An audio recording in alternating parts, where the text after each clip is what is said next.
my name is Sonia Blessing. I'm your president for Inclusivity and Diversity. My pronouns are she, her. And today with me are two of our representatives who will be talking us through some topics and areas around disability, as this is Disability History Month. Hi, I'm Natasha. I am your disabled student rep. My pronouns are she, her. I'm Madison. I'm the neurodivergent student rep. My pronouns are she, her. This off would be my first question to you. What does meaningful representation mean for both of you in your role as a disabled students representative and in your role as a neurodivergent students representative? For me, it means having input on decisions that are about us. Yeah. For me, it is input into accessibilities at the university, do like changes they can do. So am I right to say from what both of you have said that meaningful representation pretty much means being heard? Yeah. Yes. And having your concerns being acted upon? Yes. Great. Could you both share how your lived experiences at uni or in life generally have shaped your time here at uni? I have had to adapt a lot in my life, as it's been up nearly 20 years being disabled. My first year uni, I really did struggle to manage my health and my disabilities and getting to and from lectures and the assignments, and it really did put a strain on me, and I had to get a lot of extensions, had to put in for additional consideration, and unfortunately halfway through, 2 lifts in my 2 main buildings broke down, and I did force myself to go to them and try to do the stairs, and unfortunately both of them was either on the first or second floor, and it was really hard and my pain increased, so I unfortunately had to not attend them lectures in them buildings, which really put a struggle on me understanding, because I'm best in face-to-face and audio. But last year I completely changed that. I have got support, I have got softwares, I have in place to help me. I have support workers, so they also help me with when my mental health is a bit down, and they push me to go. And they help make it easier for me. They understand me. We talk through stuff. They know where the step-free access is. If I live out alternative ways. It's really good to know that you now have the support. Yeah. And this is why I've gone for this role. Aww. Because now that I know that there are support out there we can get, but I also know it is not well known. How about you, Madison? As a neurodivergent student, I found a real sense of security within the neurodivergent community. Oh, that is good. Yeah.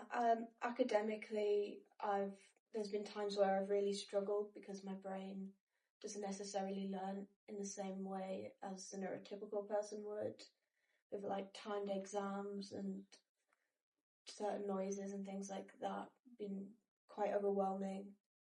But I've kind of learnt to advocate for myself and ask for support, either be it through the Hubble Centre or DSA.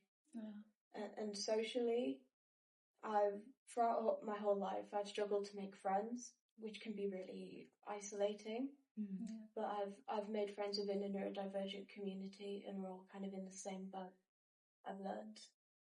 And we all kind of share the same experiences. It's really nice. It is good that you're able to make some friends now, and you have like that community of people who you could, speak to and who are happy to support you with different things at different time. Could you tell me some of the misconceptions you may have heard or experienced about disability and neurodiversity in your everyday life? Would you like to start, Madison? The main misconception for me is the idea that like autistic people can only be the stereotype, which is a white man, like Sheldon Cooper sort of vibe, and which is really led to women being underdiagnosed with neurodiversity. How about you, Natasha? So one of the biggest one we get is not all every disability is visible. There's so many invisible ones, and if you saw me without my crutch, you wouldn't know I was disabled. You wouldn't know that I have asthma and I have suffered with chronic nerve pain, and how that really affects my life, and the fact that we can't be successful. Yeah, there's so many of us and celebrities out there that do have either disability, whether it is physical or neurodivergent, and we can learn, we can work, and we can make a living, and we live more normally than people think. We just have to adapt the way we do stuff. Yeah, I think what you said about not all disabilities are visible is some kind of information that needs to like be spread across more often than it currently is being done. Definitely. I don't think a lot of people understand that. So what do you think we can do to challenge these misconceptions? For me, I think the main thing to do is to really amplify the voices of neurodivergent women and neurodivergent BAME people. Yeah. To hear those experiences that are different from the stereotype. Yeah. I definitely think the stereotype makes us feel like a burden, and we're not a burden. Disabilities are not a burden. If we look like we might need help, ask. Just don't assume we do. We are very capable, and yes, sometimes we do need help, but there's many of us that don't, and are fully capable of doing it by themselves. So like me in the moment, I do get some help, but I don't need as much as someone like some of my friends do. So yeah, I think what you both are saying makes sense, and it's all about making sure that people know that they have the power to choose, that there's an option, and it's just for them to either say yes or no, and not like trying to force them to accept it, even though it might be in a very good way and you mean no harm, but making sure that you're asking that and finding out that they actually want that help. Yeah. And not just assuming. More like person-centered care. Yeah. Everyone's different. Everyone needs their own level of help. Yeah. So, I totally agree with you both. I totally agree. Thank you. Yeah. So, in your lived experiences as students and now as reps, how well do you think the university is doing in terms of creating accessible and inclusive environments? And how do you think they can do better? Or what more would you like them to do? They have done amazing with putting support in place. Yeah. Making sure the lifts are getting revamped. There are step-free accesses, and there are stuff in place for fire, and there are stencils and stuff, and they are so understanding. But I think what we need to do more is a lot of people don't know where they are going. Yeah. And we do have the Student Union app. There is a normal map on there, but you can't always zoom in, and if you knew, you might not know what this building is that you're next to.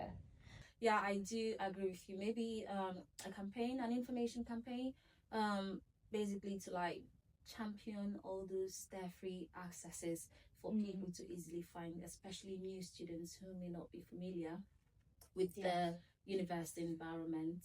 Yeah. How about you, Madison? What do you think? I think universities have made really big steps in the last few decades with accessibility and disability support. and helping with accommodations and exams and lectures. But there's definitely still challenges for neurodivergent and disabled people. For me, the biggest thing is that assessment methods are very built around neurotypical norms and how their brain works. So oftentimes neurodivergent people are put at a disadvantage just by the way that the module is built.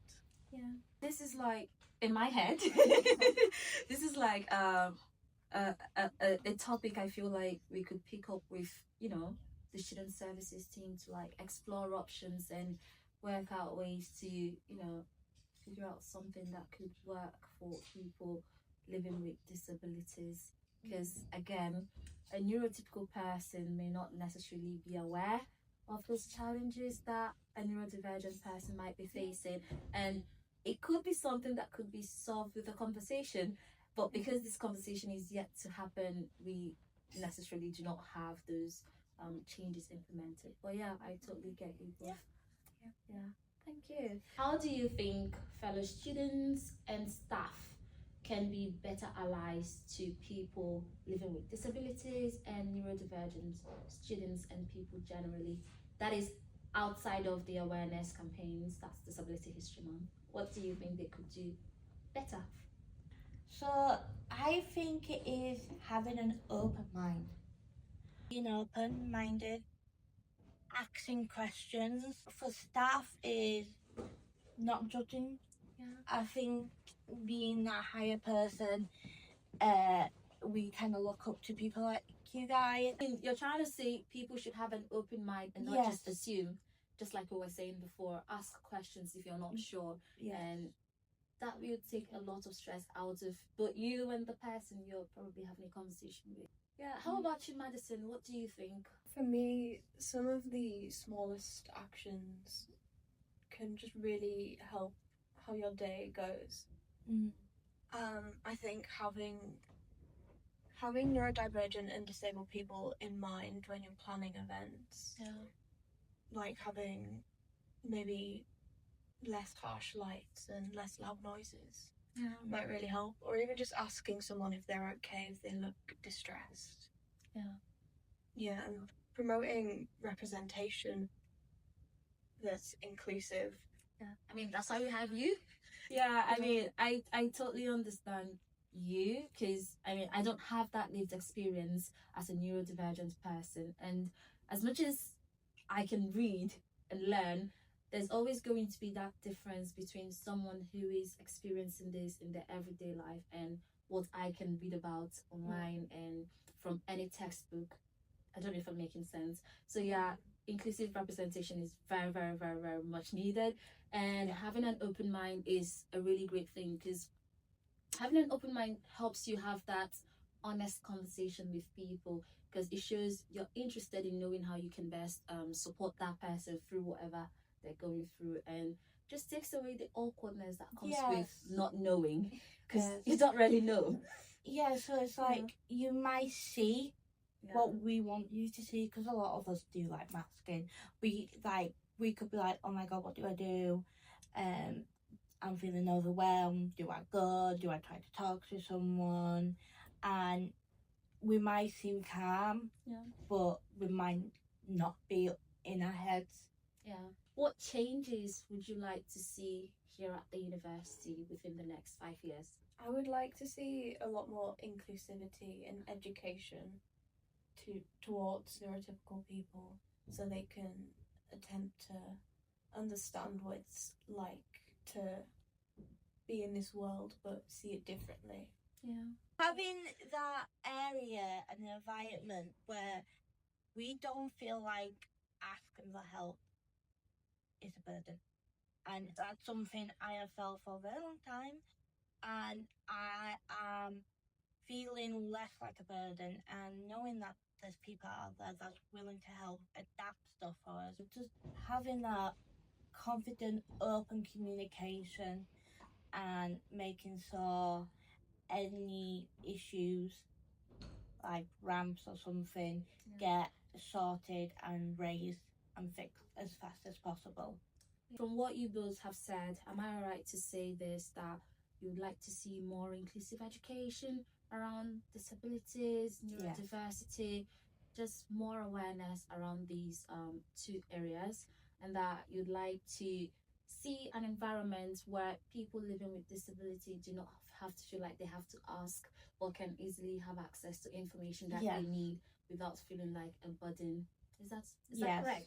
Just making sure I got you both right. Yes. Okay. And I totally agree with you, because there is a whole lot we can do around education, because neurotypical people may not necessarily understand what goes on in your world, but if there is that education for them that is being rolled out regularly, then we could be bridging that gap, and that is where open-mindedness can actually come into play, because then people understand it better and do not feel like they can't ask questions when they're unsure about certain issues.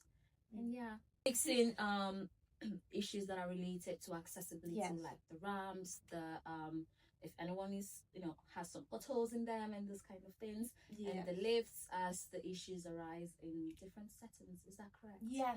Just making sure I got that right. Yes, as well. and like, as we know, everything evolves. We're learning everything day by day, and when new technology and assistance come up, having that updated training and education really does benefit us more than you might think.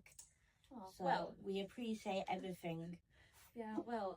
Thank you both again for joining me this afternoon for this Q&A session, because I'm really glad to have you both in my zone, because you do shed more light into everything I do and everything I think about, and now you're spreading awareness to everyone who could possibly be watching this. So thank you both for joining me this afternoon, and we will do more.